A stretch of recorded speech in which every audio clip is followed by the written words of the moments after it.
Good afternoon all of students. आज की online कक्षा में एक बार सभी का स्वागत है। और हमारा अगला विषय जो है, अगला अध्याय वो है अपराध।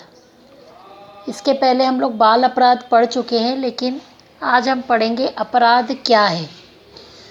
तो इसके अंतर्गत अपराध का क्या अर्थ है, किस प्रकार के अपराध होते हैं और अपराधों का जो वर्गीकरण है और साथ में अपराध के क्या क्या कारण हैं, इन पर हम लोग आज दृष्टि डालेंगे। तो सबसे पहले वास्तव में अपराध क्या होता है। तो सामान्य अर्थ में यदि हम अपराध को समझें तो देश में जो भी प्रचलित कानून है, जो भी नियम बनाए गए हैं समाज में नियंत्रण रखने के लिए, यदि उसके विरुद्ध कोई कार्य किया जाता है तो वह अपराध की श्रेणी में माना जाता है। यदि हम समाजशास्त्रीय अर्थ की बात करें, उसके आधार पर अपराध को परिभाषित करेंगे तो सामाजिक मूल्य जो होते हैं, जो समाज द्वारा मान्यता प्राप्त होते हैं, कुछ आचरण होते हैं, कुछ मान्यताएं होती हैं या कुछ समाज में जो आदर्श होते हैं, उन सबके विरुद्ध यदि कोई आचरण करना ही अपराध कहलाता है। अपराध को हम यदि प्रकारों की दृष्टि से देखें तो किस प्रकार के अपराध होते हैं, तो गंभीरता की दृष्टि से हम अपराधों को दो प्रकार के अपराध मानते हैं। पहला हल्के अपराध और दूसरा गंभीर अपराध। हल्के अपराध क्या होते हैं? हल्के अपराधों की जो क्रिया है उसमें वे अपराध आते हैं कि जो गंभीर नहीं हैं, जिसके लिए कम अवधि के कारावास या जुर्माने की व्यवस्था होती है। जैसे उदाहरण, मद्यपान, जुआ या लापरवाही से गाड़ी चलाना, ये सब हल्के अपराध की श्रेणी में माना गया है। इसके विपरीत यदि हम गंभीर अपराध की बात करें तो इस श्रेणी के अपराधों में अत्यधिक गंभीर अपराध आते हैं, जैसे जिसमें आजीवन दीर्घकालीन कारावास मिलता है या मृत्युदंड तक की सज़ा दी जाती है, जैसे हत्या करना, देशद्रोह। इस प्रकार उद्देश्यों के आधार पर यदि अपराध को बांटा जाए तो उद्देश्य के आधार पर अपराध को चार भागों में बांटा जाता है। पहला है आर्थिक अपराध, दूसरा है यौन अपराध, तीसरा है राजनीतिक अपराध, चौथा है विविध अपराध। तो आर्थिक अपराध किसे कहेंगे? जब भी किसी पैसों के लिए, किसी भी अर्थ से संबंधित कोई भी कार्य ऐसा किया जाता है जो गैर कानूनी कृत्य होता है, इस प्रकार के अपराध को आर्थिक अपराध कहते हैं। उदाहरण जैसे गबन करना, चोरी, डाका, ये सब आर्थिक अपराध की श्रेणी में आता है। फिर दूसरा आता है यौन अपराध। यौन संतुष्टि के लिए किया जाने वाला जो समाज विरोधी कृत्य है वो यौन अपराध कहलाता है, जैसे छेड़खानी, बलात्कार, ये सब इसके अंतर्गत आते हैं। राजनीतिक अपराध, राजनीतिक आकांक्षाओं की पूर्ति के लिए जब गैर कानूनी कार्य किया जाता है तो वो राजनीतिक अपराध कहलाते हैं, जैसे राजद्रोह, विधायकों की खरीद फरोख्त, ये सब किस में? राजनीतिक अपराध में ही तो आते हैं। विविध अपराध, इसके अंतर्गत विशेष तौर से अपराध सम्मिलित किए जाते हैं जिनका उद्देश्य बदला लेना होता है, जैसे हत्या करना, मकान में या खेत में आग लगा देना। ये सब अलग अलग प्रकार के, चार प्रकार के उद्देश्य के आधार पर अपराध बताए गए हैं और गंभीरता की दृष्टि से दो। अब लेमार्ट ने अपराधों को तीन वर्गों में विभाजित किया है। पहला परिस्थिति से उत्पन्न अपराध, जैसा कि नाम से स्पष्ट है कि किसी परिस्थिति विशेष के कारण जो अपराध उत्पन्न होता है उसे कहते हैं। उदाहरण जैसे मान लीजिए कहीं अन्न नहीं मिल रहा, अन्न न मिलने पर गोदाम लूटना, तो ये इस प्रकार के अपराधों की श्रेणी में आएगा।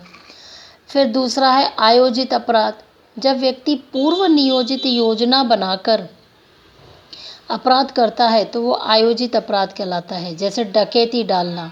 ये सब क्या है? योजना होती है, पहले योजना बना करके अपराध किया जाता है।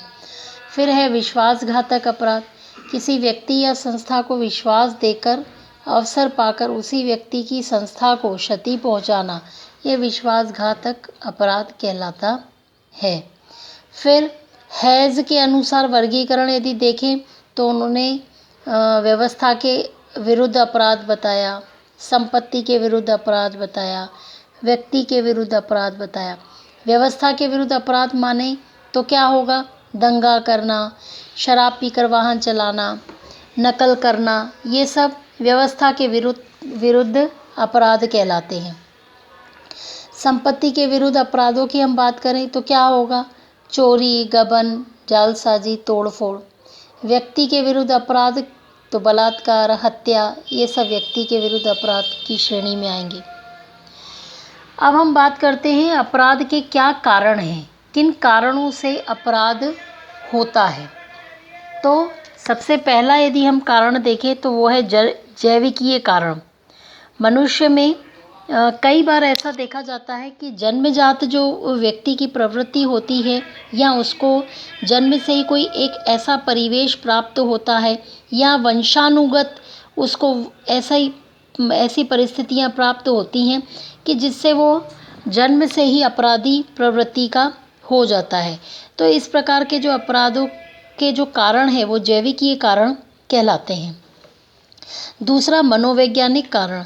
मनोवैज्ञानिक कारण में क्या होगा कि व्यक्ति जो है अपना मनोवैज्ञानिक रूप से अपना संतुलन खो देता है और संतुलन खोने की अवस्था में फिर वह कोई भी कार्य करता है। जैसे उदाहरण आजकल बड़ा देखने को मिल रहा है, जैसे कई बार प्रेमी प्रेमिका होते हैं और वो एक दूसरे की लिए विवाह करना चाहते हैं या कोई ऐसी परिस्थिति बनती है कि वो नहीं हो पाता या उसको प्रेमिका नहीं मिलती है, तो उसका जो मनोवैज्ञानिक स्तर पर जो मन का जो संतुलन है वो खो बैठता है और वो इसके विरुद्ध कोई ना कोई अपराध, आग लगाना, को आत्महत्या करना या कुछ भी या हत्या करना, किसी भी प्रकार का अपराध कर लेता है। तो यह भी एक मनोवैज्ञानिक कारण देखने को अपराध में मिले हैं। सामाजिक कारण। सामाजिक कारण में भी कई बार हम ऊंच नीच की परिस्थितियां या कई बार वर्ग संघर्ष या कई अन्य कारण भी ऐसे समाज में देखने को मिलते हैं जिससे व्यक्ति अपराध की श्रेणी की ओर दौड़ता है ना। और अंत में आर्थिक कारण की हम बात करें तो आर्थिक कारण क्या है? जैसे कई बार गरीबी है, निर्धनता है या बेरोजगारी है। इन सब स्थितियों से भी, परिस्थितियों वश भी कई बार व्यक्ति अपराध की तरफ प्रेरित हो जाता है। तो ये सब 4-5 कारण हैं, जैविकीय, मनोवैज्ञानिक और सामाजिक एवं आर्थिक कारण, जिससे व्यक्ति अपराध की तरफ प्रेरित होता है। तो अपराध क्या है? अपराध किस प्रकार से होते हैं? क्या अपराधों के क्या वर्गीकरण हैं और क्या अपराध के कारण हैं? इस पर हमने आज चर्चा की और हमारा ये बहुत छोटा सा ही अध्याय था। तो ये वाला अध्याय यहीं समाप्त होता है। कल हम नए अध्याय के साथ प्रस्तुत होंगे। तब तक के लिए धन्यवाद।